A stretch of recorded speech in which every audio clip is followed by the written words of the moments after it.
Hoy vamos a empezar una serie de predicaciones. Hace tiempo que no tenemos series, pero hoy vamos a empezar una serie que se llama No te destruyas, no te destruyas. Hoy en día, uno de los temas más sonados y que causan más alarma en la humanidad es el tema que tiene que ver con las armas de destrucción masiva. Todos los días escuchamos rumores sobre estas armas, ¿cierto? Armas biológicas, armas nucleares, armas químicas, que tienen un poder impresionante. Armas que tienen la capacidad de destruir cientos, miles de personas en un solo instante. Que son capaces de destruir una población, territorio, una ciudad entera, quizás naciones. Y todos nosotros estamos ahí como que, wow, Señor, guárdanos, ¿verdad? Cada vez que uno de estos presidentes amenaza, se pone bravo, tiembla la tierra en temor a esas armas.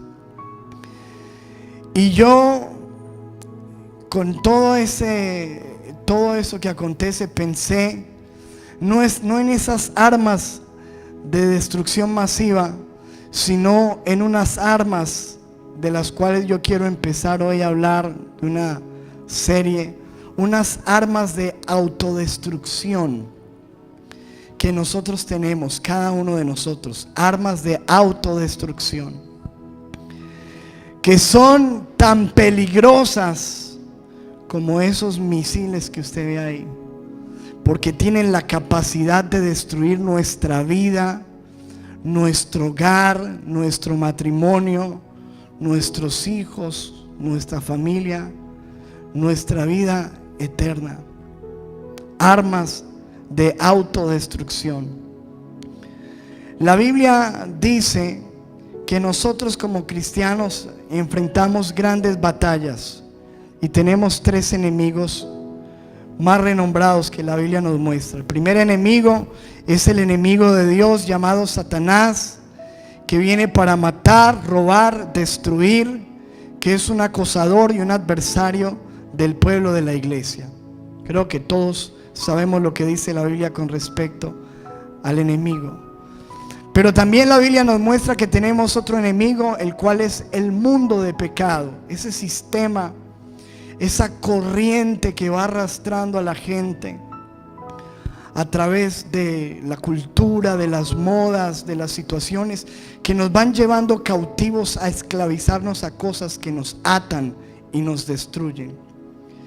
Pero tercero, la Biblia nos muestra acerca de un enemigo muy poderoso, y ese enemigo somos nosotros mismos. Quizás uno de los enemigos más fuertes que usted tenga sea usted mismo.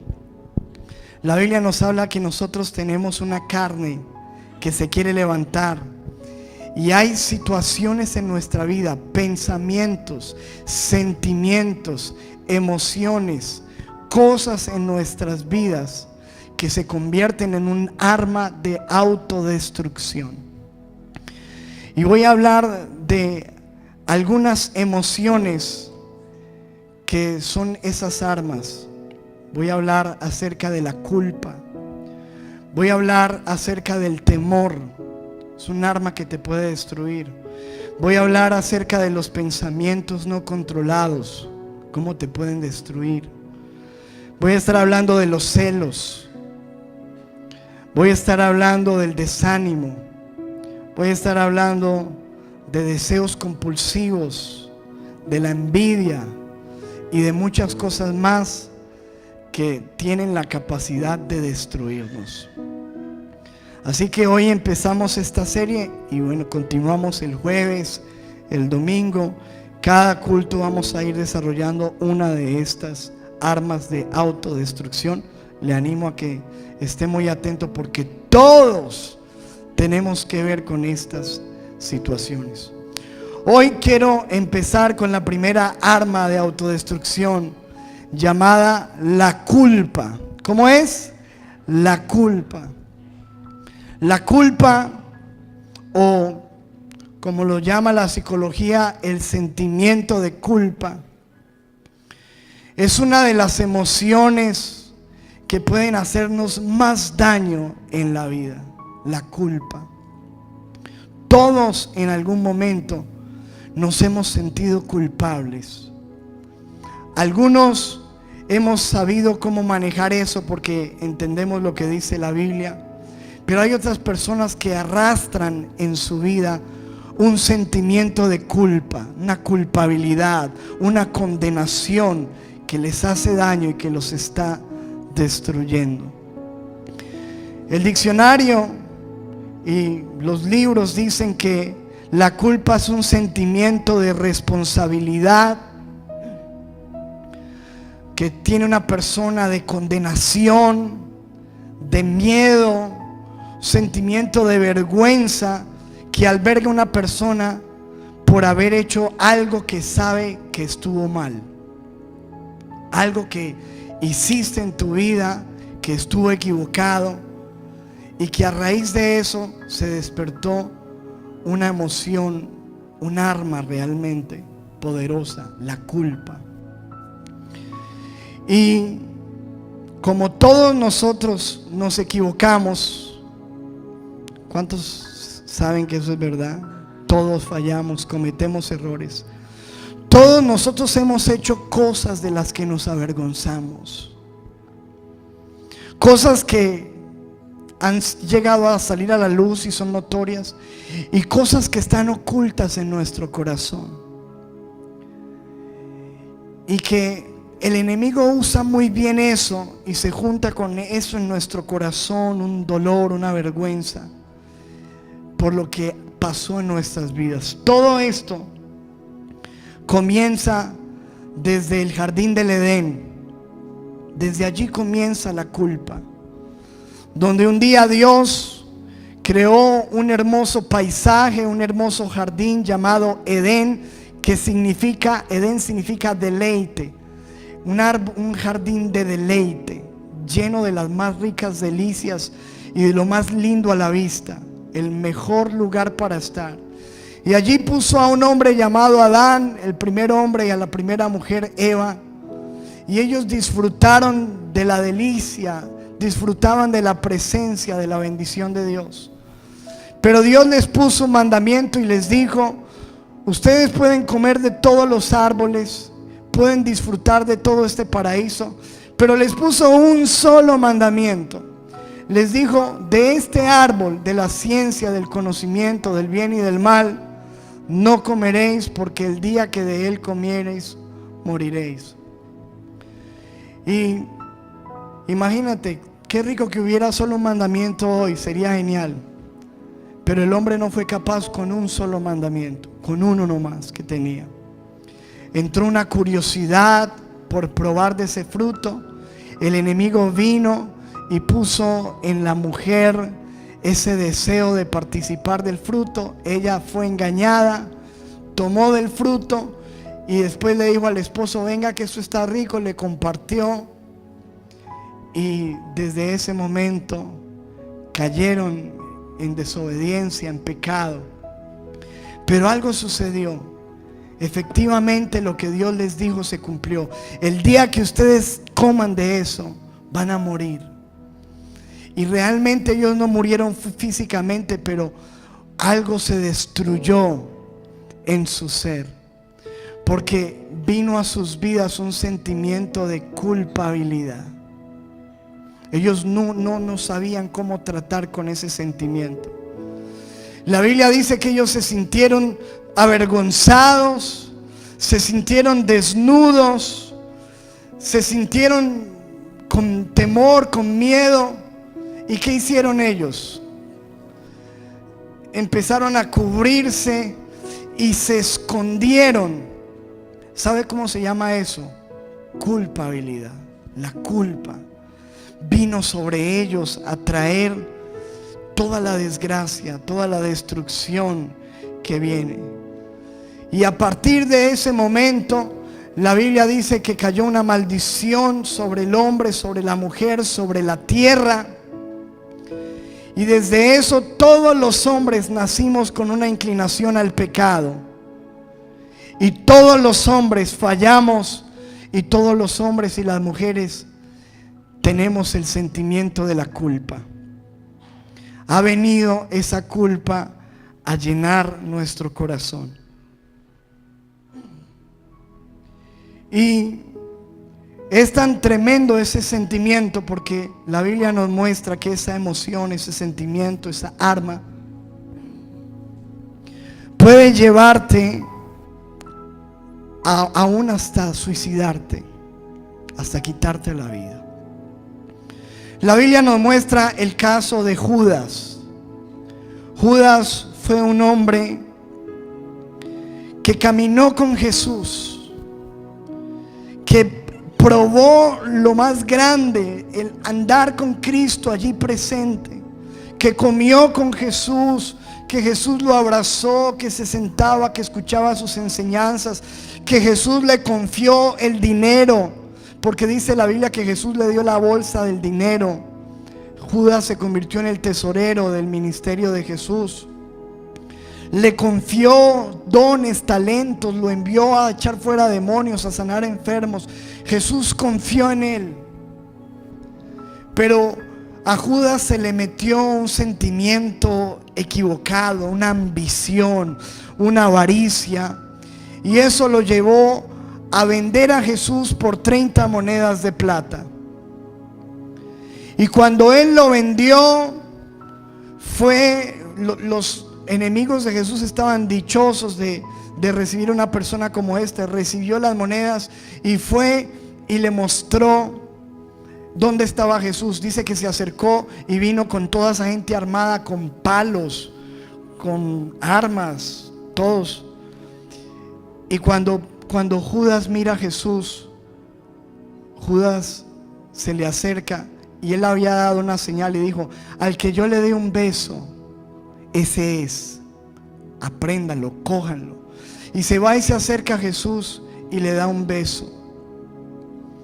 Y cuando Jesús recibe ese beso, lo mira a los ojos y le dice: amigo, hijo amigo, con un beso entregas al Hijo del Hombre, con un beso me entregas, con un beso me pagas, Judas, con un beso. Escúcheme. Después de eso, Judas entró en una desesperación porque inmediatamente le llegó la culpa. Él, cuando vio que empezaron a golpear a Jesús, que lo empezaron a desnudar, que lo empezaron a burlarse de él, trató, dice la Biblia, mire lo que dice Mateo 27, versículo 3, le voy a leer la Nueva Versión Internacional. Dice: cuando Judas, el que lo había traicionado, vio que habían condenado a Jesús, sintió ¿qué? Remordimiento. Me gusta más esta versión porque es más clara, remordimiento. Hay otra versión, la Reina Valera, dice arrepentimiento, pero no fue arrepentimiento real lo que tuvo Judas, un remordimiento. Esa culpa, ese sentirse mal por lo que había hecho. Y cogió esas monedas y trató de devolverlas, trató de arreglar la situación, como muchos de nosotros hemos cometido errores y hemos intentado ir a solucionar, pero es muy difícil cuando ya se ha hecho un daño. Y fue y trató de solucionar y devolvió las 30 monedas de plata a los jefes de los sacerdotes y a los ancianos, y les dijo: he pecado porque yo he entregado sangre inocente. Y ellos se burlaron y le respondieron: ¿y eso qué? A nosotros no nos importa, allá tú. Él sintió que no pudo solucionar su error. La culpa empezó a meterse en su mente, en su corazón. Y dice la Biblia que entonces Judas arrojó el dinero que tanto había codiciado y salió de allí, y luego fue y se ahorcó. La culpa lo llevó a quitarse la vida. La culpa lo destruyó. Es un arma de autodestrucción. Usted sabe cuántas personas se suicidan porque tienen una culpa que cargan. en su interior. Porque hay un error que cometieron, porque hay una falla, hay algo que no pudieron restaurar, solucionar después de que cometieron esa falla, quizás con una esposa, con un hijo, en un negocio, etcétera. Y ahí está. Quiero hablarles acerca de los síntomas de la culpa.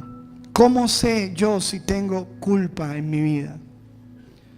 Si estoy lidiando con el sentimiento de culpa. Número 1, hay una tristeza dentro que no se va. Tú cargas una tristeza, algo adentro. Te sientes mal, te sientes triste. Y por más que vienes a la iglesia y oras o tratas de hacer buenas obras, de hacer cosas buenas, sigues con un sentimiento de tristeza prolongado. La Biblia dice, allí lo muestra la palabra en Salmo 31, 9 y 10, dice: ten misericordia de mí, oh Jehová, porque estoy en angustia. Se han consumido de tristeza mis ojos. Mire lo que describe esta persona: estoy lleno de tristeza, mi alma también y mi cuerpo, porque mi vida se va gastando de dolor y mis años de suspirar. Se agotan mis fuerzas a causa de mi ¿qué? Iniquidad. El pecado está provocando en él una tristeza que no se va. Eso es culpa. ¿Cuál es otro de los síntomas? Segundo síntoma: tú pierdes la paz. Ya no tienes paz. Se te va la paz. No puedes dormir tranquilo. Tienes recuerdos, tienes situaciones que te quitan la paz. Dice Salmo 38, versículo 3: nada hay sano en mi carne a causa de tu ira, ni hay paz en mis huesos a causa de mi pecado. Aquí está hablando el hombre de que no tiene paz por su pecado. No tiene paz. Tercero, hay una carga, un bulto que la persona lleva sobre su vida: la culpa. Salmo 38, 4 dice: porque mis iniquidades se han agravado sobre mi cabeza, como carga pesada se han agravado sobre mí. Él está hablando que su pecado se ha convertido en una carga pesada. Escúcheme, nosotros conocimos la situación de un hombre que llegó a la iglesia hace muchos años y se puso a llorar y confesó. Dijo: yo llevo una carga profunda, porque cuando yo estaba joven, una persona me robó una bicicleta, un ladrón, y yo vivía por allí en una finca y me di cuenta quién fue el que me robó la bicicleta. Y un día salí al camino, lo seguí, lo encontré y lo maté. Y lo metí en un saco, en un bulto, y lo tiré a un río. Nadie se dio cuenta. A los días se escucharon las noticias. Nunca nadie lo supo. Pero pastor, llevo una carga en mi vida por años que no he podido soltar. Cada vez que cierro mis ojos para acostarme, veo los ojos de ese hombre que me decía: no me mates. Y no puedo vivir con eso, pastor. Culpa, la carga. Entonces eso es la culpa, un sentimiento de tristeza prolongado. Se te va la paz. Empiezas a sentir una carga, aún físicamente. Empiezas a sentirlo sobre tus hombros. Te agobia un peso.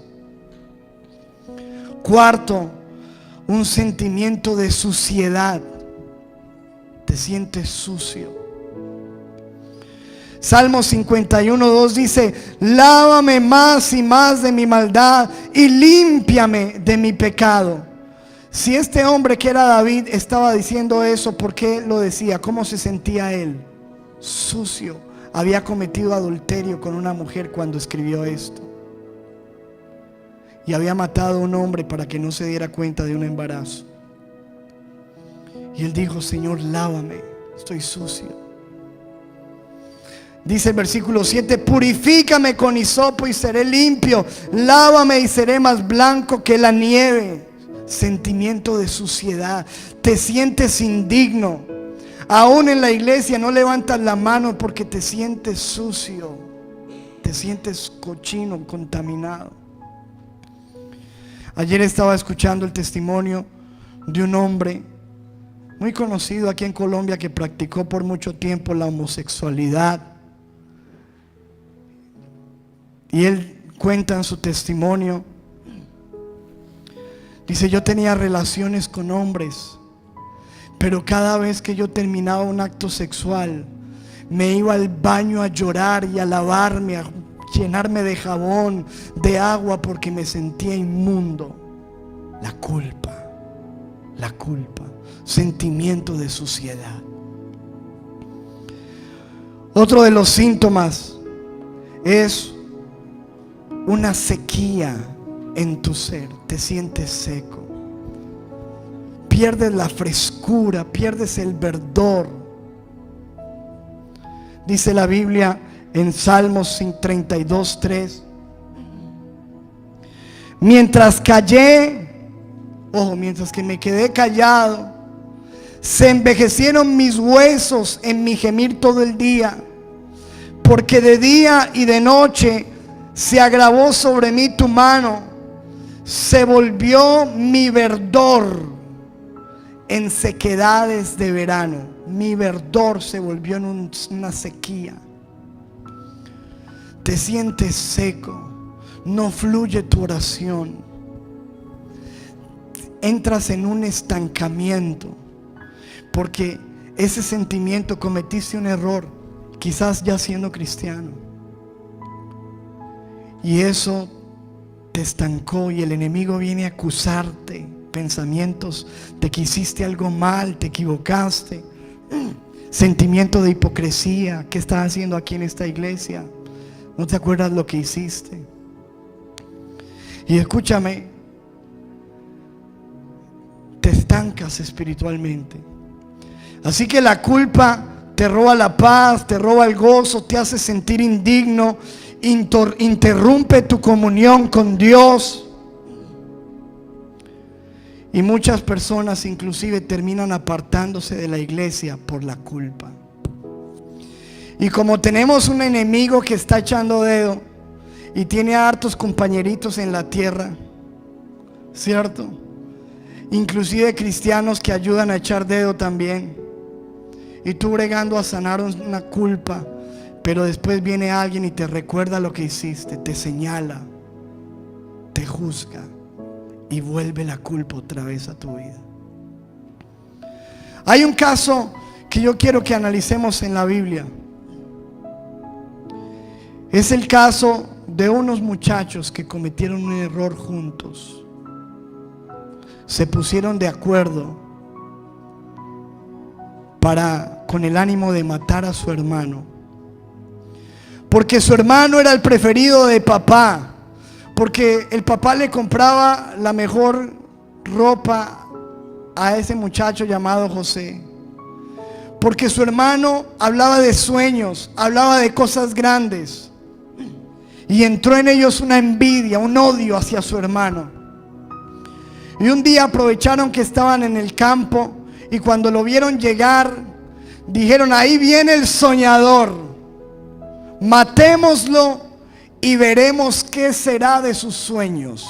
Querían destruirlo, no solamente a él, querían destruir sus sueños. Odiaban sus sueños. Y dice la Biblia que cogieron a ese muchacho, le rompieron la mantica que su papá le había dado, y lo tiraron como un perro en un foso, en un hueco, lo tiraron en una cisterna. Intentaron matarlo, pero uno de ellos dijo: no lo matemos, vendámoslo, mejor que tengamos platica.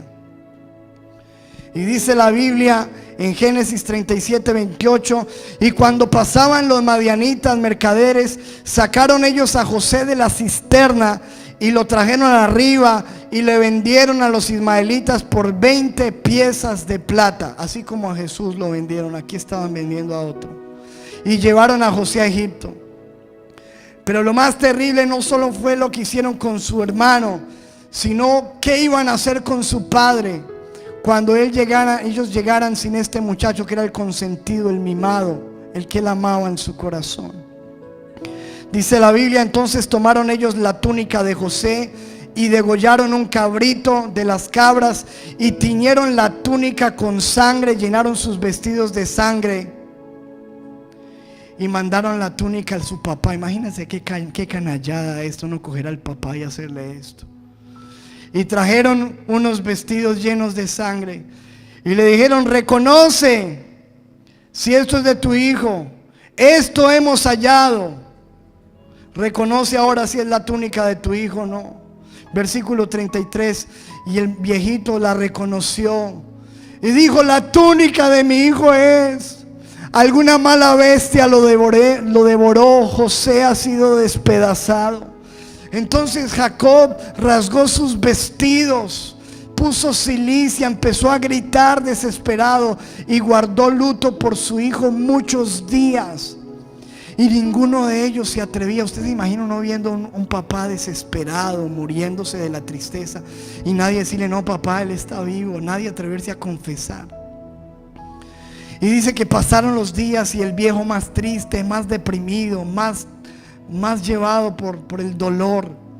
Y dice la Biblia, versículo 35: se levantaron todos sus hijos y todas sus hijas para consolarles. No tenía consuelo este hombre Jacob.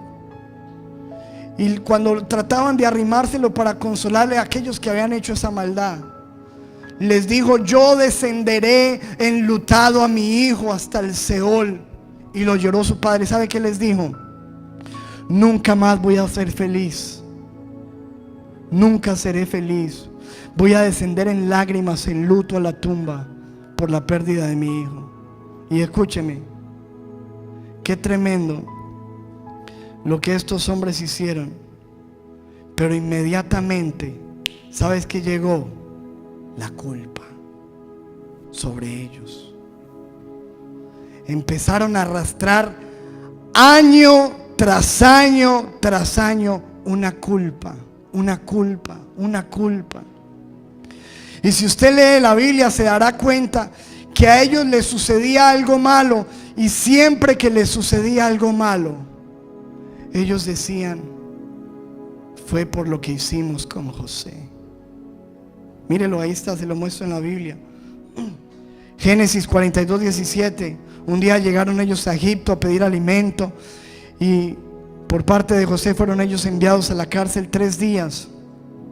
Y cuando se vieron en la cárcel por 3 días, versículo 21, se decían el uno al otro, habían pasado 20 años, quizás, un tiempo más o menos así. Y se decían el uno al otro: verdaderamente hemos pecado contra nuestro hermano, pues vimos la angustia de su alma. Nunca pudieron olvidar el rostro de José en su angustia. Y cuando nos rogaba no lo escuchamos. Por eso ha venido sobre nosotros esta angustia. Por eso estamos sufriendo. Entonces Rubén le respondió diciendo: yo les dije, no pequen contra el joven, y no me quisieron escuchar. Y aquí también se nos demanda su sangre. Escúcheme, ¿sabe cómo se llama eso? La culpa. Porque la culpa hace, cuando tú cargas una culpa en tu vida, siempre que te sucede algo malo, cualquier cosa que te suceda, ¿sabes quién viene allí? La culpa. ¿Sabes por qué te está pasando esto? Por lo que hiciste ese día. Cualquier cosa. Estás manejando la moto y te caíste de la moto por lo que hiciste ese día. Se te quemó el arroz, sí, por lo que hiciste ese día. Te dejó la novia por lo que... Todo lo que te sucede, escúchame, esto es lo más real que te puedo decir. Empieza Porque el pecado, la culpa siempre te está recordando lo que hiciste. Siempre, siempre. ¿Y sabes qué te dice la culpa? Dios te está castigando. Porque usted no ha visto que siempre que hacemos algo malo, siempre nos preguntamos ¿por qué? Y nos ponemos, ¿qué he hecho mal? Y empieza, así trabaja la culpa. Y uno va, ya sé, ya me acuerdo por qué. Y pensamos que es por eso. ¿Y sabes qué es eso? Es un arma que te está destruyendo. Y han pasado años y años y años, pero todavía te está afectando en tu vida la culpa. Y escúcheme otra cosa, la culpa te lleva a un deseo inconsciente de autocastigarte. De que tengas que hacer malo, te pones en disciplina tú mismo. Empiezas a sentir de que te tiene que ir mal para solucionar ese problema. Es una situación terrible. Que tienes que pagar por el daño que hiciste. Ahora, quiero hablarte en este momento acerca de las salidas incorrectas. De cómo lidiamos los hombres con la culpa y que lo hacemos de manera incorrecta. Porque ya sabemos que todos aquí nos hemos sentido culpables, hemos arrastrado esto. Pero ¿cómo trata el hombre de arreglar ese sentimiento? Porque es una cosa que está ahí, está ahí. ¿Cómo trata el hombre de solucionarlo y que es equivocado? Número 1, le voy a hablar, maneras equivocadas de solucionar la culpa. Primero, tratar de negar el problema. La negación. Así como dicen de la fábula del avestruz, cuando ve un problema, ¿qué hace? Esconde la cabeza. Eso no es real, pero alguien se inventó eso y suena bien. Hay mucha gente que se equivoca y trata de hacer como que no pasó nada. Le ha sido infiel a su esposa, pero y comete un error, y como David, ¿se acuerda? Hizo con la mujer, trató de solucionar y de callar, aquí no ha pasado nada. Escúcheme, hermano, esos pecados ocultos, esa culpa que no solucionas, no es la manera de mejorar. No solucionas nada porque te empiezas a enfermar. Y te empiezas a enfermar espiritualmente, emocionalmente, físicamente. Yo conocí un caso de un pastor que tenía una iglesia muy grande en otra ciudad y empezó a tener una relación de adulterio con una muchacha de la iglesia. Nadie lo sabía. Él mismo personalmente me contó este testimonio. Me dijo, pastor, duré 5 años en adulterio con esta muchacha, predicando en la iglesia, con mi esposa, con 4 hijos. Me dijo, pastor, pero usted no sabe lo terrible que fue eso para mi vida. Me empecé a enfermar, porque cada vez que recibía una llamada sentía, ¿será ella? Cada vez que alguien hablaba en la iglesia pensaba, ¿será que se dieron cuenta? Cada vez que pasaba cualquier situación me entró un temor, una angustia, un miedo, una desesperación. No aguanté más.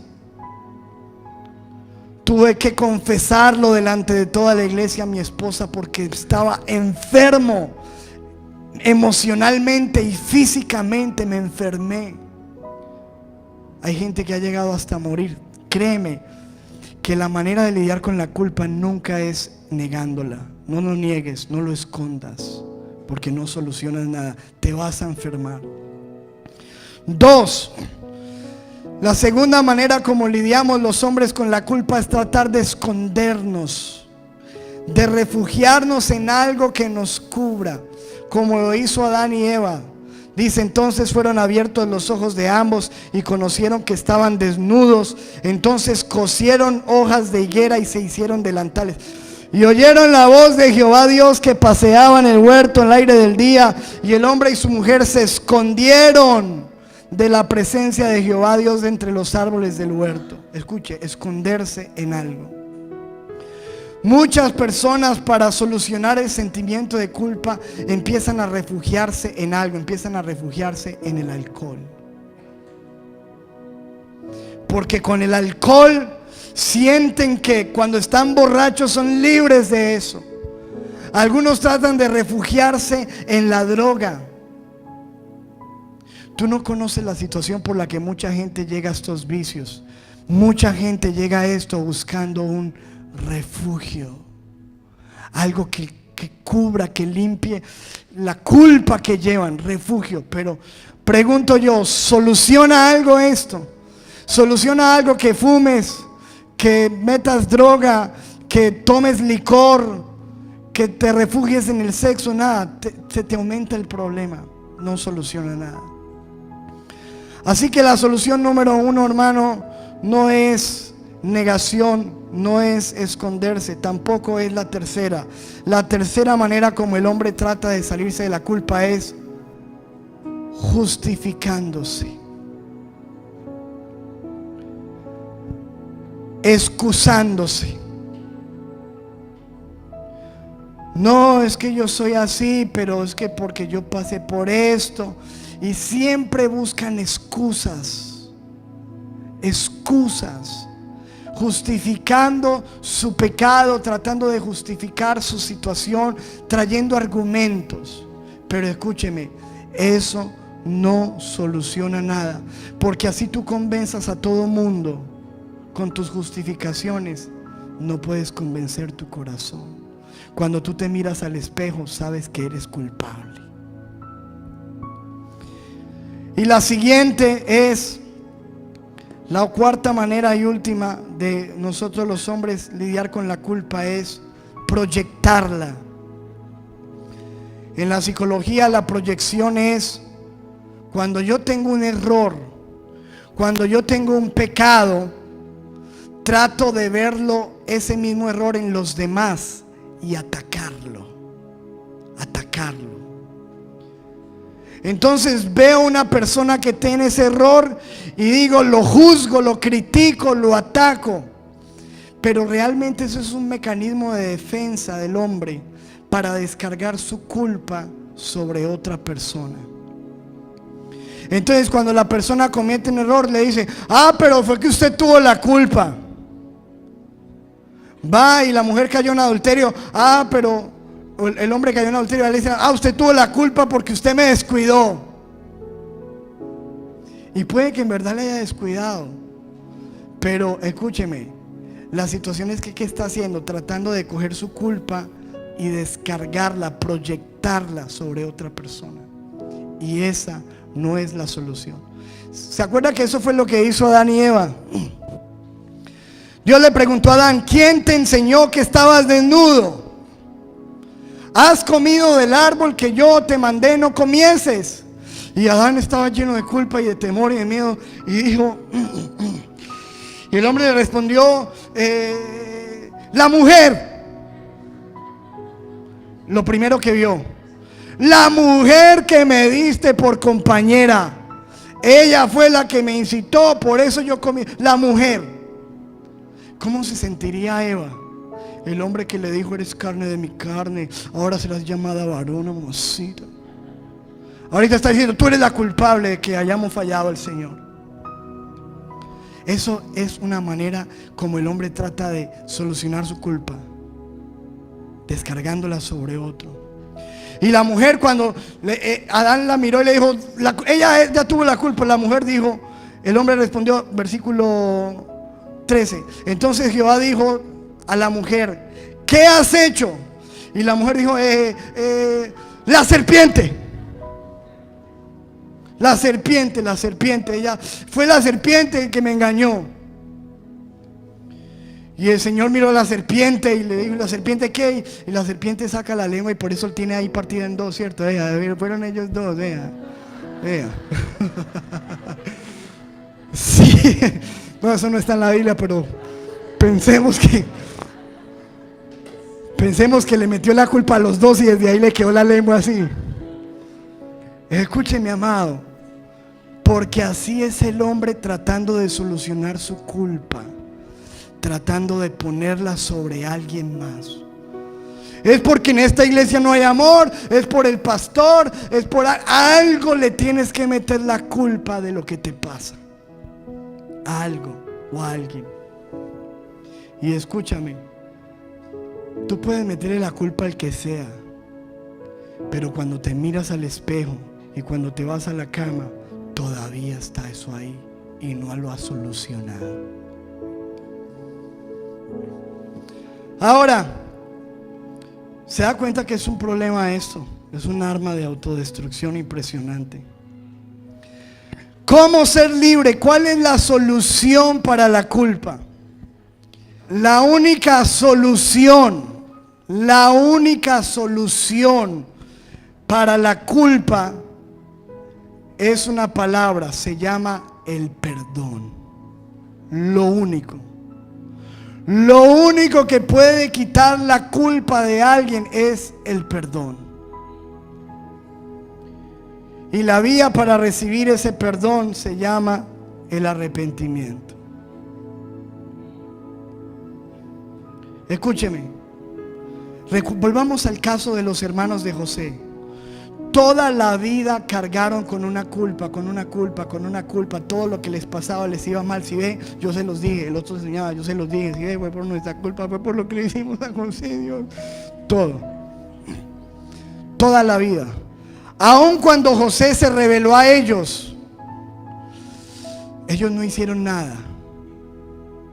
Escúcheme. Ay, José, eras tú. Pero seguían con una culpa. Se fueron a vivir con José, pero seguían con una culpa. Y cuando se murió el papá, el viejito, ellos seguían con una culpa. ¿Sabe qué decían ellos? Ya se murió mi papá, José no se va a vengar de nosotros y nos va a matar. Porque seguían con la culpa. Escucha esto, Génesis 50:15. Viendo los hermanos de José que su padre era muerto, dijeron: quizá nos aborrecerá José y nos dará el pago de todo el mal que le hicimos. ¿Cuánto ven que todavía la culpa seguía ahí? Y enviaron a decir a José: tu papá mandó antes de su muerte diciendo, se inventaron eso. Así diréis a José: tu papá dijo, como ellos sabían que él amaba tanto al papá, le dicen lo siguiente: tu papá dijo, te ruego que perdones ahora la maldad de tus hermanos y su pecado, porque mal te trataron. Por tanto ahora te rogamos, pero aquí sí dijeron de verdad, te rogamos, José, que perdones la maldad que los siervos del Dios tu Padre hicimos. Y José, ¿qué hizo? Lloró mientras hablaban. Y dice la Biblia: y vinieron todos sus hermanos y se postraron. Mire la culpa, aquí es donde se soluciona. Se postraron y le dijeron: aquí estamos, José, te hemos hecho daño, perdónanos, somos tus siervos, haz con nosotros lo que quieras hacer. Y le respondió José: no temas. Allí llegó el perdón. No teman. ¿Acaso estoy yo en lugar de Dios? Ustedes pensaron mal contra mí, pero Dios todo esto lo usó para bien, para hacer lo que vemos hoy, para mantener en vida a mucho pueblo. Ahora pues, no tengan miedo. Yo los sustentaré, yo los voy a sostener.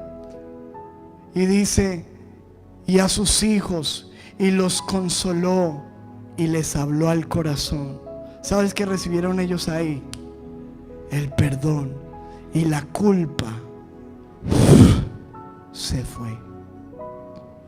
La culpa se va cuando tú recibes el perdón. Escucha, mi amado, muchos de nosotros hemos cometido errores, quizás los seguimos cometiendo, pero ahí la culpa nos está dañando el caminar. Hay un arma que te está destruyendo.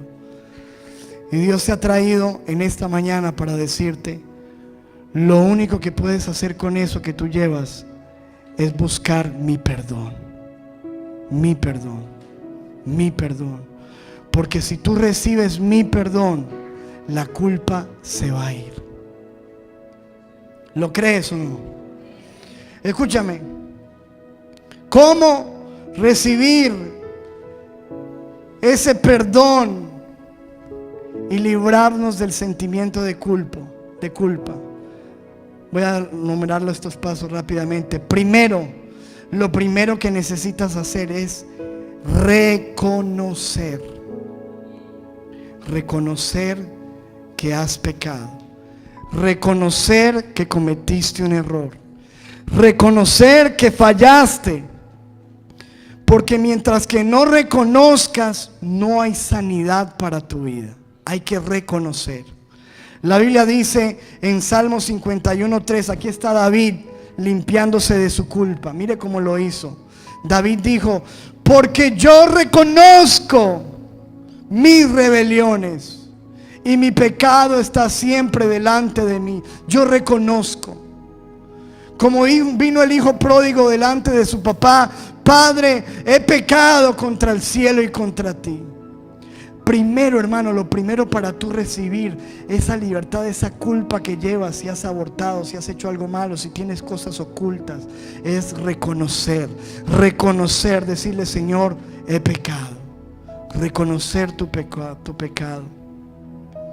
Dice en el versículo 4: contra ti solo he pecado y he hecho lo malo delante de tus ojos. Mire lo que está haciendo David. Está reconociendo: Señor, me equivoqué, yo hice lo malo delante de tus ojos. Y escúcheme, lo que David hizo fue muy grave. Muy grave. Tomar a una mujer en adulterio, una mujer que era la mujer de su soldado de confianza, mandar a matar a ese soldado para que no se diera cuenta del embarazo. Eso fue un escándalo bíblico. Pero ¿sabe qué nos muestra la Biblia? Que no importa el pecado que hayas cometido, puede ser lo más grave. Si tú vienes y lo reconoces delante de Dios, hay esperanza para tu vida y hay perdón para ti. Segundo, no solamente reconocer, lo segundo que necesitas hacer es confesar que has fallado. Sacarlo, no dejarlo ahí adentro, sacarlo, confesarlo.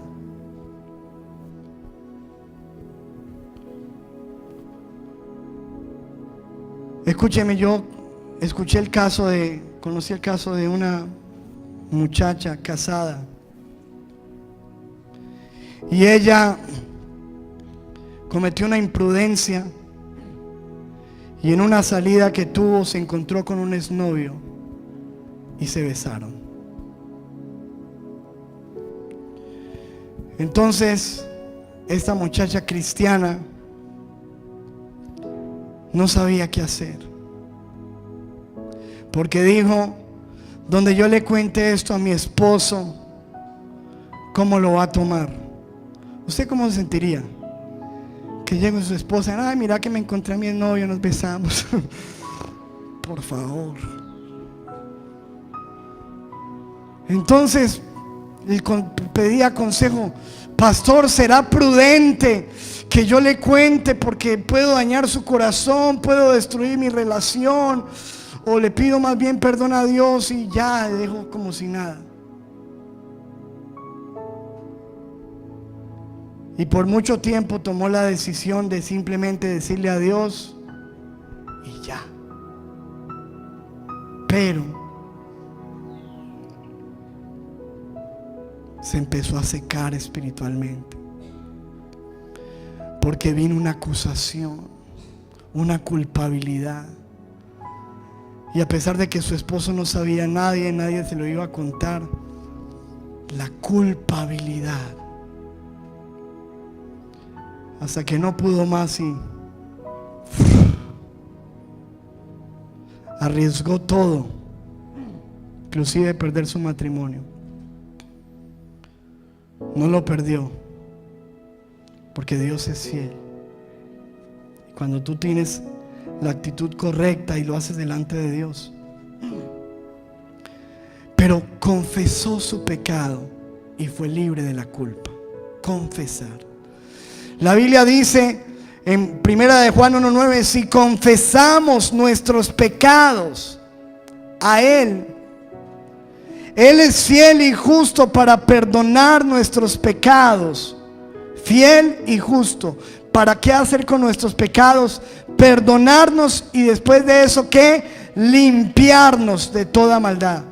O sea, si tú, número 1, reconoces, número 2, confiesas, Dios puede perdonarte y limpiarte. Tercero, escúcheme, amado, lo tercero es recibir el perdón. Dice el Salmo 32, versículo 5: mi pecado te declaré. Aquí está hablando cómo solucionó David esto. Te lo dije, Señor, hablé, no encubrí, no escondí más esto. Dije, confesaré, lo confesó. Confesaré mis transgresiones, ¿a quién? Al Señor. Y Señor, tú, ¿qué hizo el Señor? Perdonaste la maldad de mi pecado. David sintió que él lo sacó, lo confesó, lo reconoció y sintió que Dios lo perdonó. Dijo, tú perdonaste. ¿Sabe qué es lo que pasa, amados?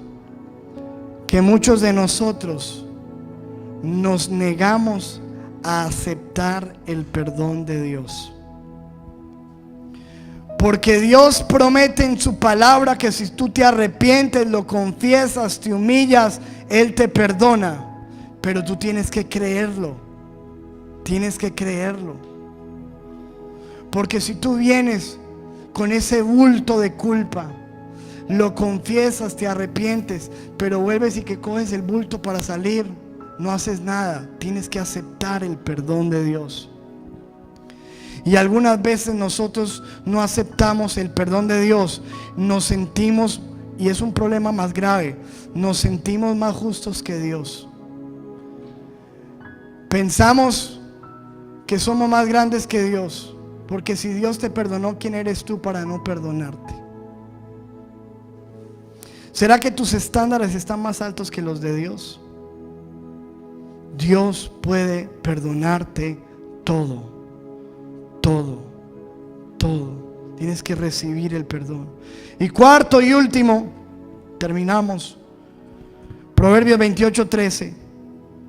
Dice la Biblia: el que encubre sus pecados, el que los camufla, los esconde, los niega, no prosperará. Por eso mucha gente no prospera, se queda estancado económicamente en sus negocios, en todo. No prospera.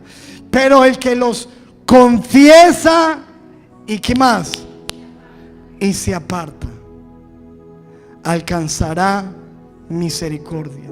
Lo cuarto que hay que hacer para librarnos de la culpa es apartarnos de ese pecado. Jesús le dijo a la mujer adúltera: yo te perdono. A la mujer adúltera: yo te perdono, vete y no peques más. Porque si tú sigues jugando con el pecado, la culpa te va a destruir. O va a llegar un momento donde vas a perder ese sentimiento que algunas veces funciona para arrepentimiento. Se te va a endurecer el corazón. Vas a quebrantar tu conciencia, a cauterizar tu conciencia, y va a ser peor. Escuche, mi amado, la única manera que tenemos es reconocer, confesar, aceptar y apartarnos del pecado. Y la culpa se va a ir. Quiero mostrarles esto. Alguna vez les conté esto. Había una abuelita Una abuelita que tenía una mascotica que amaba mucho. Esa mascotica era un pato, le daba piquitos y todo. Ahí está usted, gente que ama a los animales de esa manera. Ahí estaba, ella lo consentía. Y esta abuelita tenía 2 nietos. Ahí está Juanito y Lucrecia. Y Juanito por allá le encantaba jugar fútbol ahí en la finca de la abuela. Con Lucrecia se ponía a jugar, no tenía otro niño, tenía a Lucrecia. Y un día, mire lo que pasó, estaban jugando, ponla ahí. Y vea, jugando fútbol, llegó, vea, tan. Y vea, ¡ay! ¡Ay! El pato de la abuela lo botó por allá en un matorral. Y la culpa, déjalo ahí. ¡Qué tremendo! Le mató el pato a la abuela. Por supuesto, hermano, él dijo: Lucrecia, esto queda aquí entre nos. Nadie se puede dar cuenta de esto, porque donde mi abuelita se entere me acabo. Y entonces Lucrecia dijo: listo, yo te voy a guardar el secreto. Pon la siguiente imagen. Y entonces empezó Lucrecia a jugar con la culpa de su hermanito Juan. Lucrecia, la abuelita le decía: por favor, Lucrecia, vas a coger los platos y los vas a lavar. Y Lucrecia decía: no, abuelita, yo no voy a lavar los platos hoy, porque Juanito quiere lavar los platos hoy. Juanito, ¿cierto? Y él se quedaba mirando, la pone la siguiente, y se le acercaba Juanita y le decía al oído: acuérdate lo del pato, no te olvides lo del pato.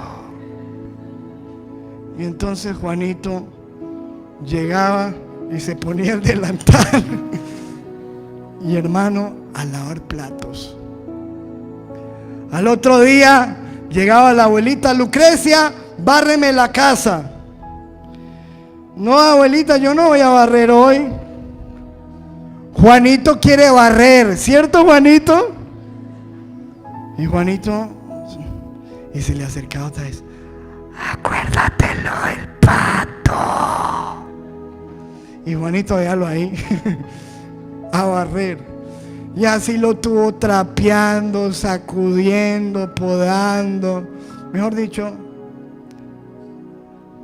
por una semana, 2 meses, la abuelita dijo: oye, Juanito está pero increíble. Pero estaba dominado por la culpa y la condenación de Lucrecia. Un día no aguantó más y dijo: yo no aguanto más. Tanta lavadera de platos, le estaban saliendo callos en sus manos. Dijo: yo voy a hablar con mi abuela y le voy a confesar todo. Y se fue y le dijo: abuelita, tengo algo que contarte. Pon la siguiente. Le dijo, se puso a llorar. Le dijo: yo estaba jugando fútbol y maté el pato.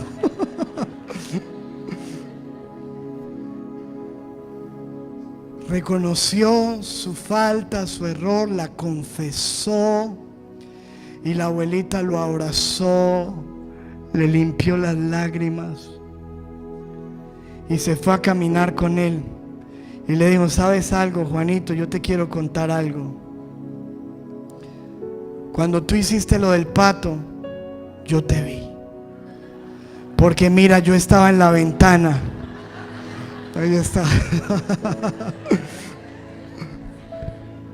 Yo estaba en la ventana cuando tú mataste el pato.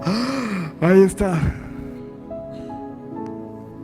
Y empecé a verte cuando tú te secreteabas con Lucrecia. Y dije: voy a esperar a ver hasta cuándo Juanito se va a dejar llevar por esta condenación por Lucrecia. Todos los días pensaba: ¿cuántos platos vas a seguir lavando? ¿Cuántos pisos vas a seguir fregando sabiendo que yo lo sé todo? Y escúcheme,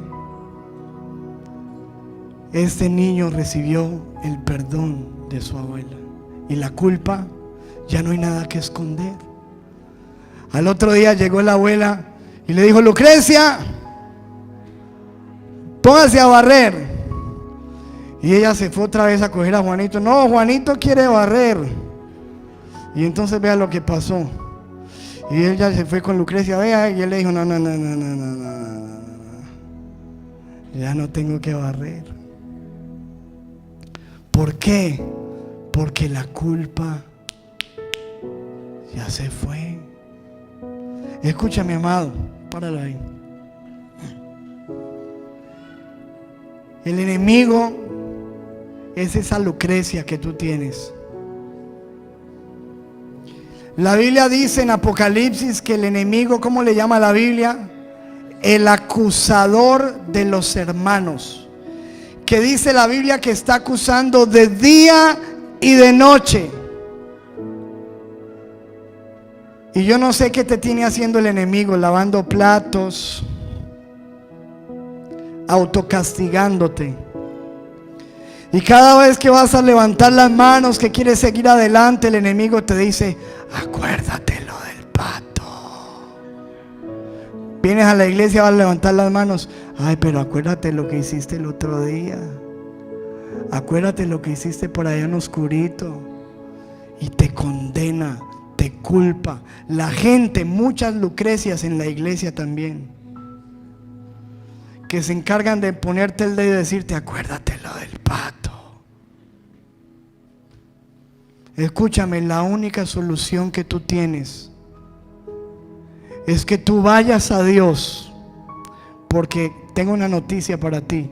Dios estaba en la ventana cuando hiciste lo que hiciste. Dios ya lo sabe. Dios ya te vio. Olvídate. Puedes ocultarlo donde sea, pero Dios ya te vio. Dios ya lo sabe. Y está mirando cómo sigues tu vida condenado, culpable, sintiéndote desgraciado, aún pensando en suicidarte por lo que hiciste. Y el Señor hoy te está llamando a través de esta predicación y te está diciendo: hijo mío, no tienes que vivir más con esa culpa, con esa vergüenza, con esa condenación. No te dejes echar más dedo de las Lucrecias del enemigo, porque yo estoy dispuesto, si tú me confiesas tu pecado y te arrepientes, estoy dispuesto a abrazarte, a perdonarte y a darte una nueva oportunidad. ¿Lo crees? Dios puede perdonarte todo. Dile a la persona que está a tu lado: Dios puede perdonarte todo. Colosenses 2:13 dice: y a ustedes, estando muertos en pecados, en la incircuncisión de su carne, les dio vida juntamente con Cristo, perdonándoles todos los pecados. Todos. No hay pecado que tú puedas mencionar y que no tenga perdón. Dios puede perdonarte. Dice Colosenses 2:14, versículo siguiente: anulando el acta de los decretos que había contra nosotros. Había un acta de culpabilidad que el enemigo puso en nuestra contra. Dice: quitando esa acta, rompiéndola en medio y clavándola en la cruz del Calvario. Jesús cogió toda la culpabilidad, toda la condenación que el enemigo te quiere traer, que tú sientes en tu corazón, y dice que esa acta ya la clavó en una cruz. Y dice la Biblia en Romanos 8, versículo 1: ahora pues, ninguna, diga conmigo, ninguna condenación hay para los que están en Cristo Jesús. Ninguna condenación hay para los que están en Cristo Jesús, los que no andan conforme a la carne, sino conforme al Espíritu. Entonces escucha, mi amado, solamente hay dos opciones. Utilizas la culpa como un arma de destrucción, ¿O utilizas la culpa como un arma de recibir perdón? La Biblia dice lo siguiente acerca del pecado de la culpa, y termino con esto. Yo siempre digo termino con esto. 2 Corintios 7:9. Ahora me gozo, miren lo que está diciendo el apóstol Pablo. No porque ustedes hayan sido contristados, entristecidos. La iglesia estaba entristecida por un pecado que había cometido, sino porque ustedes fueron entristecidos. ¿Para qué? Para arrepentimiento. Porque ustedes han sido entristecidos según Dios. Vea que hay una tristeza según Dios. Para que ninguna pérdida padecieseis por nuestra parte. La tristeza que es según Dios produce ¿qué? Arrepentimiento. ¿Para qué? Para salvación. De que no hay que arrepentirse de ese tipo de tristeza. Pero la tristeza del mundo produce ¿qué? Muerte. Entonces la Biblia me está hablando que una persona puede experimentar tristeza por el pecado, pero esa tristeza lo puede llevar, 1, al arrepentimiento, o 2, a la muerte. Y hay 2 casos: Judas y Pedro. Los 2 le fallaron al Señor. Los 2 lo negaron y lo traicionaron. Judas sintió una culpa que lo llevó ¿a qué? A la muerte, a suicidarse. Y Pedro tuvo una culpa que lo llevó ¿a qué? A arrepentirse, a llorar y a arrepentirse y a recibir el perdón. Entonces escúcheme, amado, la culpa simplemente es una alarma que Dios puso en nosotros. Es una alarma. Obviamente, hermano, la culpa sirve para todos nosotros, para darnos cuenta de que estamos mal. Es decir, cometimos una falla, ¡pam!, sentimos esa culpa. Pero ahora la cuestión es ¿qué vamos a hacer con eso? ¿O vamos a llevar ese sentimiento a la cruz para recibir perdón? ¿O vamos a llevar ese sentimiento a afligirnos, a dejar que el enemigo lo use, nos condene y que terminemos en muerte? Tienes 2 opciones. Ahora, lo que Dios quiere, la opción de Cristo, es que tú vengas a Él, que recibas perdón, salvación y vida. No te dejes destruir. Toma esa arma de autodestrucción que es la culpa y sácala de tu vida por la sangre de Jesús. Él te ama, Él murió en la cruz por ti, Él puede perdonarte y Él puede darte una nueva oportunidad hoy.